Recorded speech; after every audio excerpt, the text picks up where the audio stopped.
aqui é o Dimitri.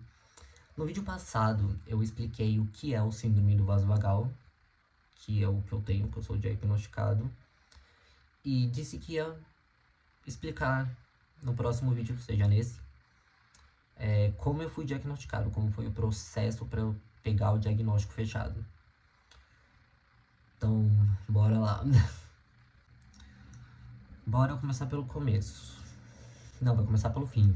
Eu comecei a sentir sintomas por volta de 2014, 2015. Só que eu ignorei completamente. Tipo, eu já sentia fadiga, eu já desmaiava às vezes, mas como eram desmaios rápidos e eu não tinha nenhum conhecimento, nunca tinha desmaiado antes, não tinha nenhum conhecimento sobre o assunto, eu nem tinha certeza se tinha desmaiado ou não. Então eu só ignorei, tipo, por anos, até que começou a piorar, começou a agravar os sintomas. O sintoma que começou a agravar mais primeiro foi a dificuldade de andar e dor nas pernas enquanto tô andando, além da fadiga imensa. Aí começou a piorar os sintomas e eu comecei a ir atrás de médicos pelo SUS para saber o que estava acontecendo. Então foi marcado neurologista. Eu fiz uma bateria de exames, eu fiz muitos exames. Só que esse primeiro neurologista que eu passei não fazia ideia do que estava fazendo. Não, nunca nem tinha ouvido falar do síndrome do vaso vagal. Eu que trouxe o assunto para consulta porque eu estudei sobre antes, vi experiências de pessoas que têm e fui comparando com as minhas experiências e fiquei, eu acho que é isso. Só que não tem como eu me autodiagnosticar com algo assim, né? Então eu fui atrás de médicos. Só que eu passei em uns três. E eles não sabiam, tipo, mandavam eu fazer ressonância, essas coisas, eletro, e tudo voltava normal. Normal. Até que depois de muitos meses, se não um ano completo, eu passei com uma outra neurologista que finalmente pediu o TILT test, que é o exame que faz para dar o diagnóstico do síndrome do vaso vagal. O exame você deita numa maca, deitou na maca, o médico coloca vários eletrodos em você para monitorar tudo, e o bagulho para monitorar a pressão. E eles colocam cintos, tipo, um aqui, um embaixo e nas pernas para te segurar na mesa, porque você deita, a mesa tá assim, certo? Aí durante o exame ele vai mudando o ângulo assim, sabe? Até, acho que assim, acho que foi até assim só. E vai monitorando como o meu corpo vai respondendo às mudanças de ângulo. E durante o exame, o exame geralmente dura de 40 minutos para cima. Porém, quando eu fui fazer, eu acho que deu 15 minutos do exame, minhas pernas já estavam tremendo. Eu já tava super desorientado. Aí eu falei, aí a moça, a outra enfermeira que tava na sala junto com o médico, ela falou, qualquer coisa me avisa. Se for desmaiar, avisa. E eu já tava tremendo, aí ela percebeu, aí ela falou, você tá tremendo? Eu falei, tô.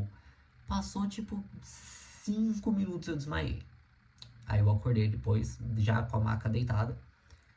Aí o médico esperou eu voltar, né? A mente voltar a funcionar. E aí ele falou, o síndrome. Ele falou, você já ouviu falar do síndrome do vaso vagal? Aí eu falei, já, muito. Aí ele falou, então é isso, deu positivo. Você tem o síndrome do vaso vagal. E no exame tá lá escrito positivo. Então agora finalmente eu tenho do diagnóstico do que eu tenho certeza que é o síndrome do vaso vagal e eu não tô louco por achar que é. Agora eu tenho certeza. E antes de eu passar com essa neurologista que pediu o tilt test, a minha psiquiatra passou. Na época eram 2 anticonvulsivos para ver se segurava as convulsões e segurou. Agora é raro eu ter convulsão ou sintomas convulsivos. E depois disso que eu consegui o diagnóstico, tudo, e agora eu tô na etapa de eu já estudei muito sobre o assunto, né? Tanto é que fui eu que levei para consulta para um monte de médico que não fazia ideia do que era. E tenho que estudar mais para aprender me virar do melhor modo possível com esses sintomas diários, porque é uma doença crônica, né? Não tem cura. E tratamento tipo remédio, o único são os anticonvulsivos mesmo, que de resto é só aprender a conviver com os sintomas e sobreviver. Não é uma coisa muito legal, né? Tipo, tem dias que eu não consigo sair da cama de tanta fadiga, de tanta dor nos músculos, tipo, nas juntas. É foda. Então, foi assim que eu consegui o meu diagnóstico do POTS, síndrome do vaso vagal. Qualquer um dos dois nomes é a mesma coisa.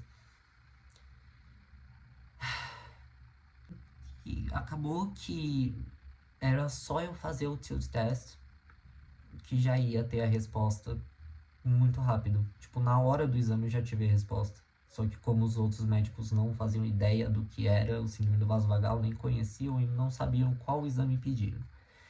Então eu fiz um monte mesmo de exames à toa, até chegar no tilt test. Pelo menos agora eu sei o que é, né? E vocês também, porque eu expliquei. Eu vou deixar o primeiro vídeo que eu expliquei o que é o POTS aqui embaixo na descrição. E eu ainda vou fazer outro vídeo depois desse sobre a minha adaptação com as minhas limitações por causa do POTS. Aí eu vou falar mais um pouco sobre isso. Acho que eu expliquei tudo que eu tinha para explicar.